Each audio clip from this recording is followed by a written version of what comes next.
மக்களுடைய வரிப்பணத்தை கொள்ளையடித்ததிலே கவனம் செலுத்திய திமுக கிட்டத்தட்ட 12 லட்சம் கோடி ரூபாய் காங்கிரசினுடைய 10 ஆண்டு கால ஆட்சியிலே ஊழல் நடந்திருக்கு. 2004 to 14 2G கேஸ் உட்பட எல்லாம் சேர்த்து 12 லட்சம் கோடி ரூபாய்.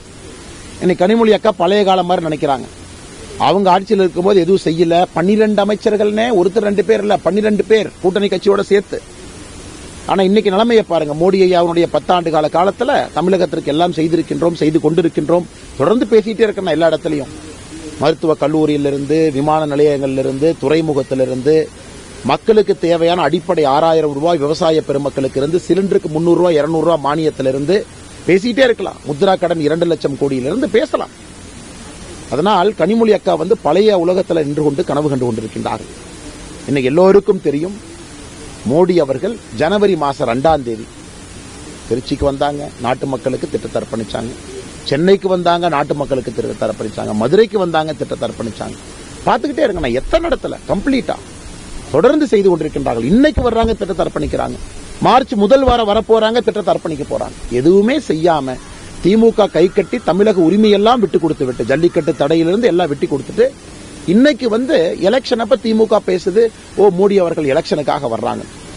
மோடி அவர்கள் தமிழ் மக்கள் மீது அன்பு கொண்டிருக்கின்றார்கள், அதுக்காக வருகின்றார்களோ தவிர தேர்தலுக்காக மோடி ஐயா பூ வரமாட்டாங்க.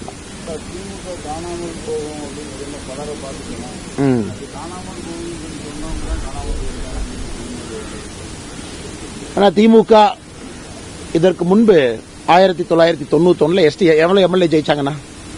2 தானே, 2 ஜெயிச்சாங்க. 2014 எவ்வளவு ஓட் ஷேர் வாங்கினாங்க? அரௌண்ட் 20%. அதனால் திமுகவை பொறுத்தவரை அவர்கள் கூட்டணி கட்சியை நம்பி வண்டி ஓட்டிட்டு இருக்காங்க. பேரம் பேசி இவங்களை வண்டியில் ஏத்துங்க, இவங்களை வண்டியில் ஏத்துங்க. இன்னைக்கு நிலைமை எப்படின்னா, அந்த கூட்டணி கட்சியில் இருக்கிற சில கட்சிகளே இன்னைக்கு மீட்டிங் வர தயாரா இல்ல. டெல்லியில சொல்லிட்டாங்க, அங்க சொல்லிட்டாங்க, இங்க சொல்லிட்டாங்க, நாங்களாம் அடம்பிடிக்க போறோம், நான் கேட்கிற சீட்டை நீங்க கொடுக்கல. அதனால திமுகவை பொறுத்தவரை கூட்டணியை நம்பி இந்தியாவில் ஒரு கட்சி 1949 ஆரம்பிக்கப்பட்ட கட்சி, 1957 இருந்து அரசியல்ல தொடர்ந்து இருக்கக்கூடிய கட்சி, கூட்டணி இல்லாம ஒரு தேர்தல் நின்றுருக்காங்களா? 1967 ராஜாஜியா வேணும், கம்யூனிஸ்ட் கட்சி வேணும், எல்லாத்தையும் சேர்த்து ஆட்சிக்கு வந்தாங்க. அதனால கனிமொழி அக்கா இவ்வளவு பேசுறவங்க கூட்டணி இல்லாம நாங்க திமுக நிக்க சொல்லுங்க, டெபாசிட் வாங்குறாங்களான்னு பாப்போம். அது சேலஞ்ச். 2024 சேலஞ்ச். 2024 39 சீட்ல இவ்வளவு பேசுற கனிமொழி அக்கா கூட்டணியே வேண்டாம் சார், திமுக 70 ஆண்டு கால பாரம்பரிய கட்சி, எங்களுக்குன்னு வாக்கு வங்கி இருக்கு தமிழகத்துல, நாங்க யாரையும் நம்பியும் இல்லை, எங்கள் கொள்கை எங்களுடையது, நாங்கள் தனியா தேர்தல் நிக்க போறோம் சொல்லுங்க. அதெல்லாம் பேசவே மாட்டாங்க. கூட்டணி கட்சிகளை நம்பி வண்டி ஓட்டி கொண்டு இன்னைக்கு இந்த வீரவசனம் எல்லாம் திராவிட முன்னேற்ற கழகம் பேசிக் கொண்டிருக்கின்றார்கள். நான் மறுபடியும் சொல்றேன், மதுரைக்கு கீழே ஒரு சீட்டு திராவிட கட்சிகள் வெல்ல போவது கிடையாது. மதுரை கீழே நான் தொடர்ந்து சொல்றேன், நான் சொன்ன பேச்சிலிருந்து பின்வாங்க போவது கிடையாது. களம் மாறிவிட்டது.